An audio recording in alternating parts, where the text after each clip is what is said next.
주일 예배 나오신 여러분들 환영하고 축복합니다.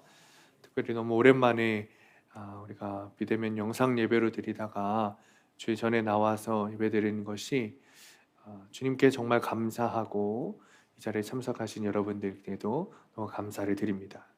주님께서 오늘도 주님 여러분들을 만나 주실 줄 믿습니다. 여러분, 축복의 통로, 은혜의 통로라는 말 많이 들어보셨죠? 아마 많이 들어보셨을 겁니다. 그리고 쓰임을 받는다. 축복의 통로로 쓰임을 받는다. 은혜의 통로로 쓰임을 받는다. 이 쓰임을 받는다라는 말도 교회에서 굉장히 많이 들어보셨고 여러분들도 많이 사용하시는 말이실 겁니다. 많은 그리스도인들에게는 쓰임 받고 싶어 하는 마음이 있습니다. 하나님께 쓰임 받고 주님께 그리고 교회에 쓰임 받고 싶은 마음들이 그리스도인들에게는 있습니다. 하나님께서 나를 통해 선한 일을 하시기를 원하시고 나를 통해 주의 일을 하시기를 원하십니다. 그런데 이 마음의 한편에는 나를 통해 하나님의 일을 하시기 전에 하나님께서 나에게 그보다 더 좋은 일을 먼저 행해 주시기를 원하는 마음이 우리 안에 있기도 합니다. 오늘 복음서의 말씀은 두로라는 지방에서 일어난 일입니다. 그리고 두로를 지나서 시돈, 데가볼리, 그리고 갈릴리 지역까지 이어지는 내용입니다. 그런데 오늘 이야기하는 모든 장소들, 그러니까 두로, 시돈, 데가볼리, 그리고 갈릴리 지역은 사실 그동안 유대인들이 부정하다고 여기는 장소들이었습니다. 이유가 있습니다. 이 장소들은 역사 속에서 끊임없이 외세의 침공을 받았던 지역들입니다. 그래서 유대인들 의식 속에 선민의식, 단일민족이라는 아주 견고한 그 의식 가운데 외세의 침공을 받은 이 지역들은 더럽히고 부정한 지역이라는 의식이 유대인들 가운데 있었습니다. 게다가 지금 그곳의 사람들은 어떤 상황이냐면 로마라는 나라의 통치를 받으면서 로마에 협력하고 자치, 통상, 면세 등과 같은 여러 가지 혜택들을 받아오고 있었습니다. 그러니 유대 사회에서 그곳과 그 장소들과 그곳에 있는 사람들은 아주 더러운 사람들로, 평판이 좋지 않은 사람들로 알려져 있는 상태입니다. 부정하고 불결하고 함께할 수 없는 더러운 땅, 배척당한 사람들이 사는 장소가 두로와 시돈 그리고 데가볼리인 거죠. 그리고 오늘 본문의 주인공들 역시 부정하다고 여겨지는 사람들이었습니다. 당시 약자였던 여자라는 것과 동시에 귀신 들린 딸을 가진 여자가 주인공입니다. 그 여자는 스스로를 주님께 말하듯 개와 같이 여기는 부정한 여자였습니다. 또 다른 사람은 귀가 안 들리고 말을 더듬는 사람입니다. 많은 아픈 사람들이 있지만 당시 유대 사회에서는 귀머거리와 이 말 더듬는 사람을 부정한 사람으로 여기고 있었습니다. 저는 이 말씀을 보면서 저번 주에 잠시 언급했던 이 아프가니스탄 난민이 생각이 났습니다. 이번 탈레반의 아프가니스탄 점령으로 391명의 난민이 따뜻한 우리나라로 들어왔습니다. 이들을 받아들이기로 빠르게 결정하고 신속하게 움직인 나라가 저는 자랑스럽고 또 이들을 따뜻하게 맞이해 준 진천이라는 도시에도 감사함을 느꼈습니다. 많은 사람들이 이런 따뜻한 마음을 가진 진천시에게 돈줄을 좀 내주어야겠다. 그러니까 한마디로 경제적인 도움을 주어야겠다라는 생각으로 진천시에 있는 물건들을 많이 사기도 했습니다. 그래서 진천시가 운영하는 이 쇼핑몰이 마비가 되기까지 했다고 합니다. 이런 넉넉함이 있다는 것이 행복했습니다. 그러나 그들을 받아들이는데 찬성하는 사람들만 있는 것은 아니었습니다. 인터넷 매체를 통해 검색해 보니 그들을 받아들이는 것에 극심하게 반대하는 사람들도 여전하게 있었습니다.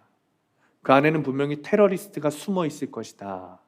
그들은 잠재적 범죄자들이다. 그들이 여기에 눌러앉아 살게 해서는 안 된다라고 비아냥대고 비판하는 글들이 여전히 많았습니다. 그리고 그들 중에는 그리스도인들이 다수 포함되어 있다는 것이 제 마음을 참 슬프게 했습니다. 사랑하고 품지 못하고 오히려 비판하고 내치는 교회의 모습들이 좀 불편했습니다. 마치 두로와 시돈 그리고 데가볼리의 사람들을 부정하게 보는 유대인들의 시선과 동일하게 여겨졌습니다. 오늘 본문에는 그리스도인들이 불편해하는 말씀들이 몇 가지 있습니다. 대표적으로 27절의 말씀입니다. 예수께서 이르시되 자녀로 먼저 배불리 먹게 할지니 자녀의 떡을 취하여 개들에게 던짐이 마땅치 아니하니라. 주님 앞에 나와 엎드린 이 수르보니게 족속 여인에게 자녀들에게 줄 빵을 개들에게 줄 수 없다라고 아주 모욕적이고 심한 말을 주님께서 던지고 계신 겁니다. 굉장히 폭력적이고 비인격적인 말이죠. 그런데 사실 이 말씀은 주님께서 정말 그 여인을 그렇게 여겨서 하신 말씀이 아닙니다. 이 말씀은 이 여인이 부정하고 너를 차별한다라고 주님께서 하시는 말씀이 아니라 이방인들을 개처럼 여기는 유대인들이야말로 그런 사람들과 동일하다라며 주님께서 은유적으로 표현하신 말입니다. 어찌되었든 이 수로보니게 여인은 주님의 이 심한 말을 들었음에도 불구하고 굴하지 않고 주님께 간절함을 보입니다. 그녀에게는 자신이 모욕적인 언행을 듣는 것보다 더 중요한 일이 있었기 때문입니다. 그것이 무엇이죠? 자신이 사랑하는 딸을 살려야 했습니다. 자신이 사랑하는 딸, 이 귀신 들린 딸을 주님께로 데려가서 주님께 나음을 받았어야 했습니다. 그것이 더 중요했습니다.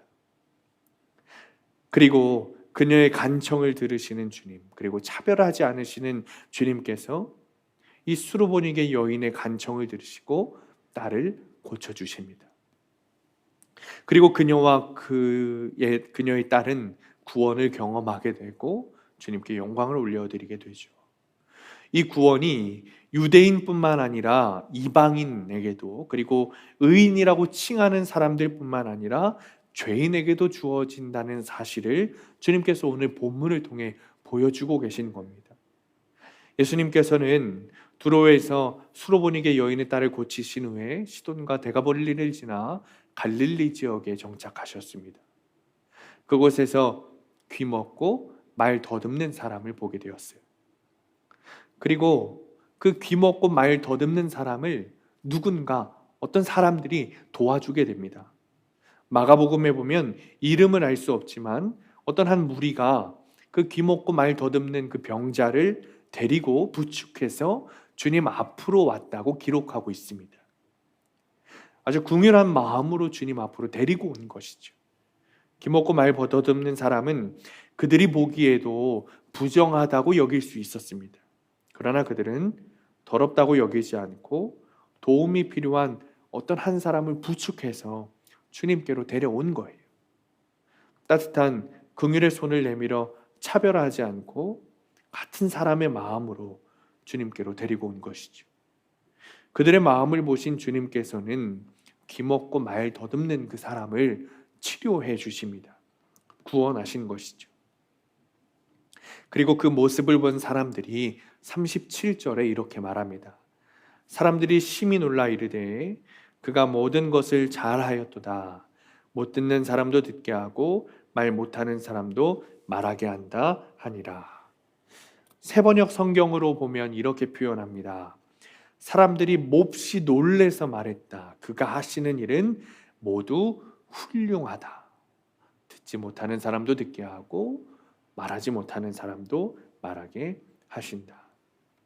주님께서 이 수로보니게 여인의 그 딸을 고치시고 또 귀먹고 말 더듬는 사람을 고치심으로 인하여서 주님께서 스스로 영광 받으시는 모습입니다. 그것이 성경에 아주 잘 기록되어 있습니다. 사실 우리는 주님께 영광을 올려드리기 위해서 부단히 노력하고 필요한 조건들을 생각을 합니다.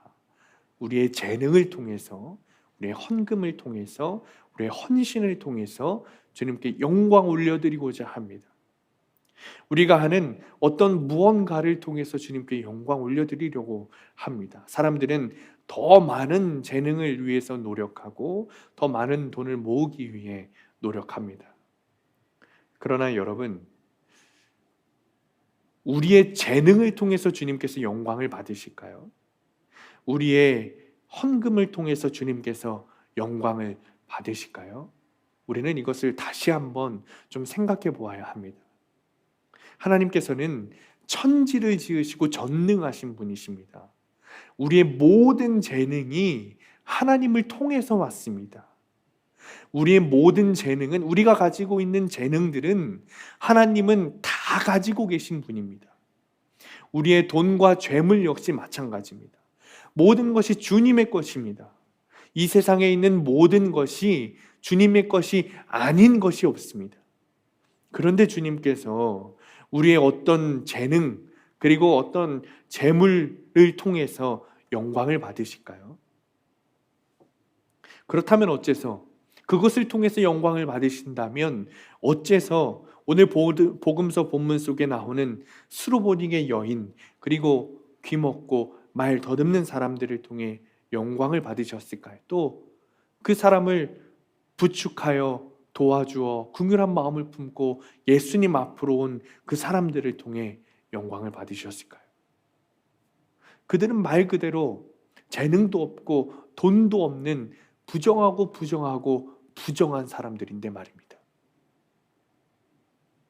주님은 재능을 보시고 돈을 보시는 것이 아닙니다.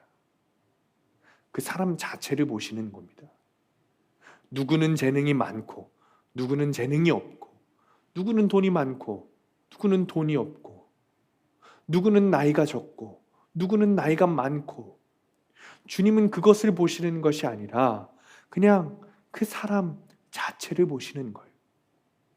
수로보닉의 여인이 품고 있었던 주님을 향한 간절한 마음, 어려운 일을 부축하고 왔던 그들의 착하고 긍휼한 마음, 그 마음을 보신 거예요. 그리고 그것을 통해 주님께서 훌륭하다, 영광 받으신 겁니다.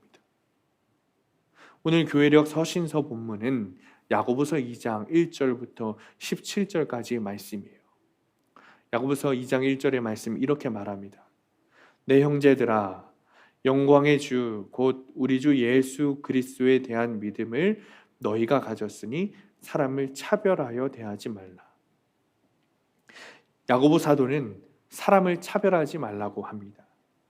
그 이유가 우리가 주 예수 그리스도를 믿기 때문이라고 말하고 있습니다. 야고보는 더 나아가서 저 자신의 몸을 사랑하는 것처럼 타인을 섬기지 않는 것은 죄를 범하는 것뿐만 아니라 그런 식으로 사는 이들의 믿음은 행함 없는 죽은 믿음이다 라고 말하고 있습니다.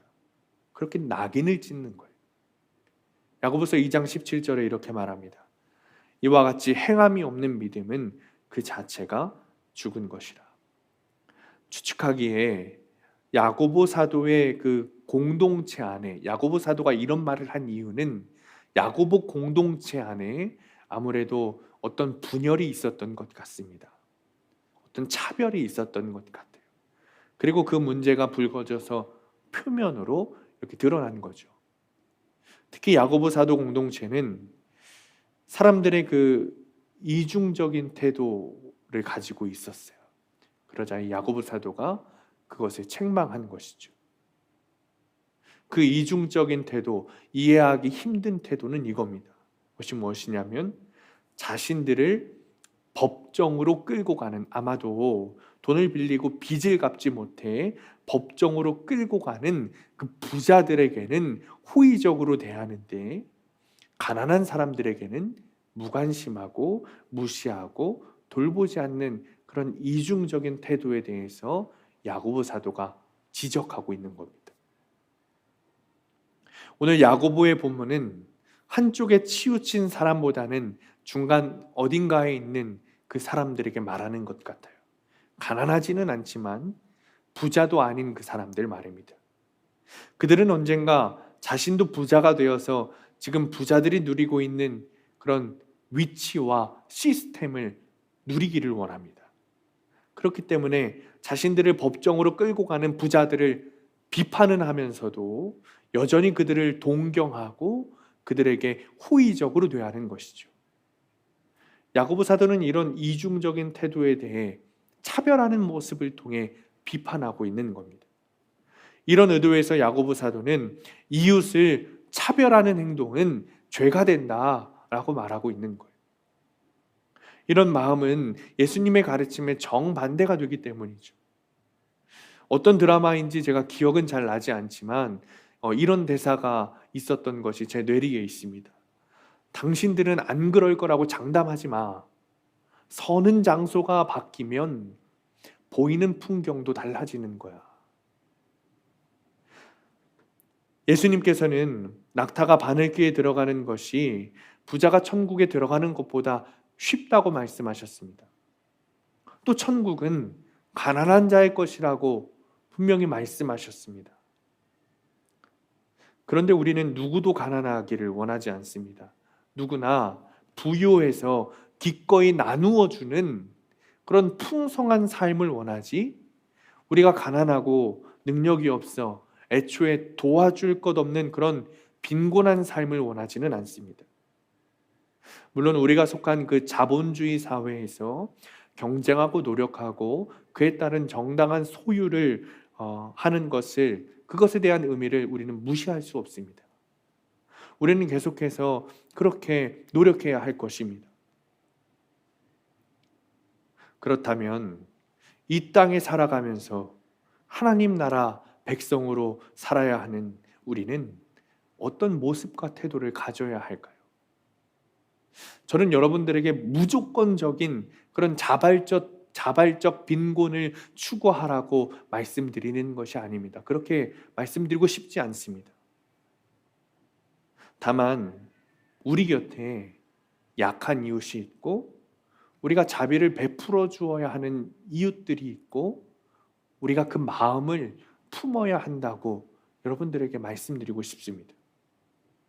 야고보 사도는 차별이라는 말을 직접적으로 하면서 단호하게 이것이 믿음과 분명히 연관되어 있다고 말하고 있습니다.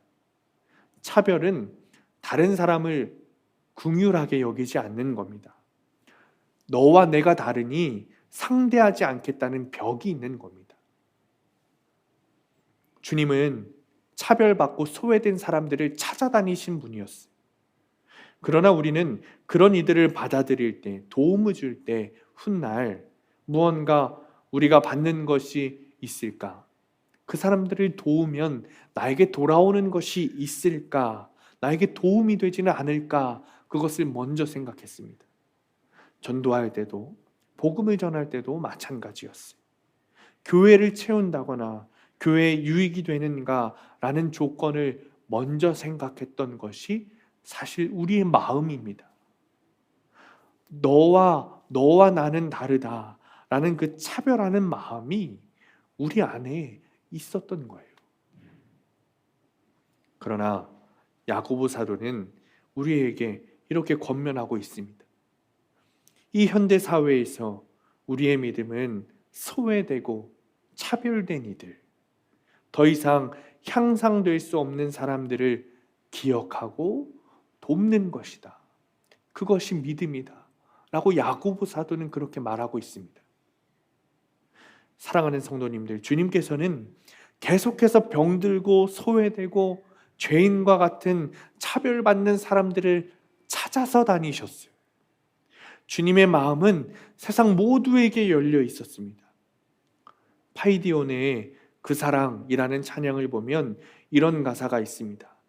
이 세상 가장 높고 높은 사랑, 하나님 사랑, 높은 그 사랑. 이 세상 가장 넓고 넓은 사랑, 예수님 사랑, 넓은 그 사랑.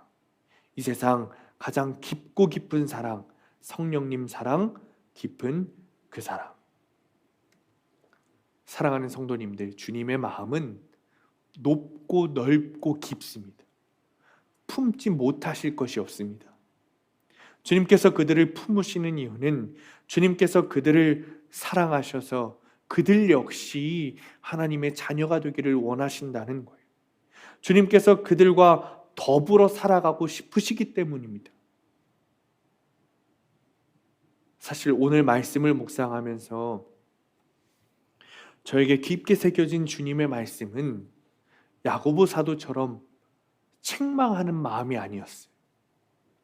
누군가를 쳐서 깨닫게 하고 움직이게 하는 그런 마음이 아니었습니다. 저에게 새겨진 주님의 마음은 눈물 흘리시며 안타까워 하시는 마음이었어요.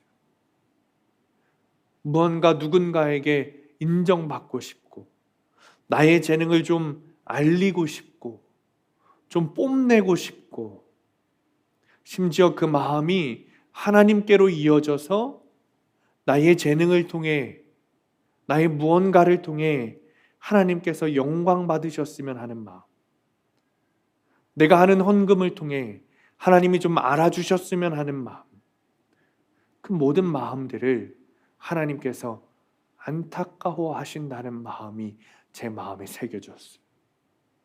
그리고 그것들이 사실은 다른 사람들에게 차별받지 않기 위해, 다른 사람들에게 손가락질 당하지 않기 위해 눌려있는 마음에서 존재하게 되는 피어나는 마음이라는 것이 깨달아졌어요. 그러나 주님은 그런 것들로 영광 받으시는 것이 아닙니다. 그것으로 주님이 기뻐하시는 것이 아닙니다. 앞서도 말씀드렸지만 주님께서 모든 것을 가지고 계시고 모든 것을 주관하고 계신데, 우리의 짧은 재능과 물질로 주님이 얼마나 기뻐하시겠습니까? 얼마나 우리가 영광 돌릴 수 있을까요? 그럴 수 없습니다. 주님은 그저 여러분들의 존재 자체로 영광 받으십니다. 여러분들이 존재하시는 것 자체로 기뻐하십니다. 우리 주님은 우리의 주님을 향한 마음을 통해서 영광 받으시는 거예요. 수로보니게 여인을 통해 주님께서 영광을 받으신 이유가 무엇입니까? 그녀의 재능 때문입니까?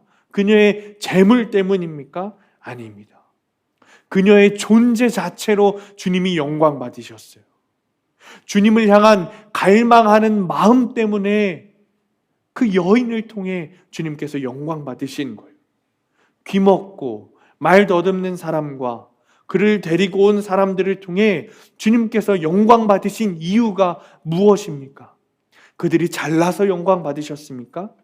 아닙니다. 그저 그들이 주님을 생각하는 마음 때문에 주님은 영광 받으신 거예요. 그들이 무슨 재능을 통해 영광을 돌린 것이 아닙니다. 그들의 존재 때문이었어요. 오늘 말씀 묵상하면서 내 모습 이대로라는 찬양이 생각났어요. 이런 가사입니다. 내 모습 이대로 사랑하셨네. 연약함 그대로 사랑하셨네. 나의 모든 발걸음 주가 하시나니 날 인도하소서. 사랑하는 성도님들, 우리는 요즘 우리가 얼마나 연약한 존재인지 뼈저리게 느끼고 있습니다. 아무리 백신을 맞아도 눈에 보이지 않는 미세먼지보다 더 작은 바이러스를 막지 못합니다. 아무것도 할 수 없는 존재라는 것, 정말 우리가 가진 과학, 문명, 문화 모든 것이 무력화되는 것을 보게 됩니다. 이런 이유뿐만 아니라 우리 스스로 얼마나 연약한 존재인지 우리는 그 전부터 차곡차곡 알고 있었어요. 우리는 사실 차별하기도 하지만 차별받기도 하는 존재입니다. 누군가의 기준에서 볼 때 우리는 기준에 못 미치는 사람들이에요. 그러나 주님은 우리의 재능과 우리의 어떠함 때문이 아니라 우리의 존재 자체로 우리의 연약한 모습 그대로를 사랑하신다고 지금 여러분들께 말씀하고 계신 거예요. 그저 우리의 마음으로 영광 받으신다고 말씀하고 계신 겁니다. 우리가 아무리 부정할지라도 마치 수로보니게 여인처럼 갈릴리에 귀먹고 말 더듬는 사람 같을지라도 우리 마음 가운데 주님을 찾고 있다면, 주님을 갈망하고 있다면, 주님을 향한 간절함이 있다면 주님은 우리의 마음을 통해 영광 받으신다는 거예요.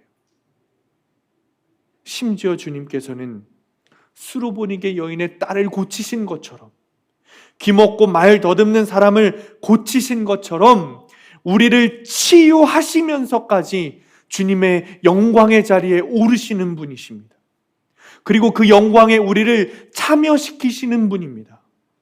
오히려 나의 연약함을 통해 주님의 능력을 보이시면서 영광을 받으실 것입니다. 그 치유는 육체적인 치유뿐만 아니라 귀신 들린 것을 고치는 것만이 포함되는 것이 아닙니다. 우리가 겪고 있는 모든 억압 가운데서 우리를 풀게 하시고 자유롭게 하실 것입니다. 우리의 모든 영적인 눌림이 묶여진 것이 풀리게 될 것입니다. 우리의 마음에 환희가 가득 차고 기쁨으로 주님을 찬양하게 될 것입니다. 주님의 치유는 우리라는 존재를 통해 받으실 주님의 영광에 참여하는 궁극적인 치유입니다. 사랑하는 성도님들, 조금 내려놓으셔도 됩니다. 우리 주님은 우리가 생각하는 것보다 더 가늠할 수 없을 정도로 크신 분이십니다. 우리 주님은 우리가 생각하는 것보다 더 많은 것을 가지신 분이십니다. 그런 분이 우리 아버지이십니다. 그런 분이 우리와 지금 동행하고 계십니다.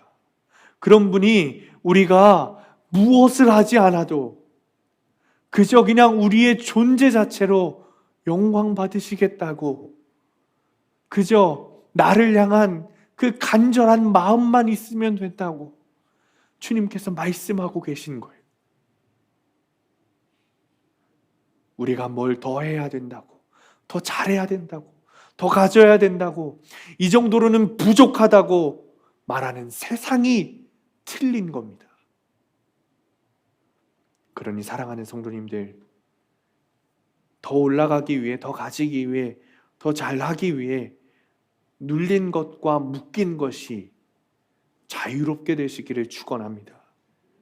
차별받지 않기 위해, 손가락질 당하지 않기 위해 무던히 애썼던 그 마음, 이제는 풀리고 놓여지시기를 간절히 축원합니다. 주님은 우리 그냥 그들의 모습을 사랑하십니다. 오직 주님을 향한 간절한 마음만 원하십니다. 그것을 통해 일을 이루시고 영광을 받으십니다. 주님이 주시는 사랑을 통해 자유함과 위로를 받으시고 이번 한 주간도 주님과 동행하며 기쁘게 살아가시는 성도님들 되시기를 간절히 축원합니다.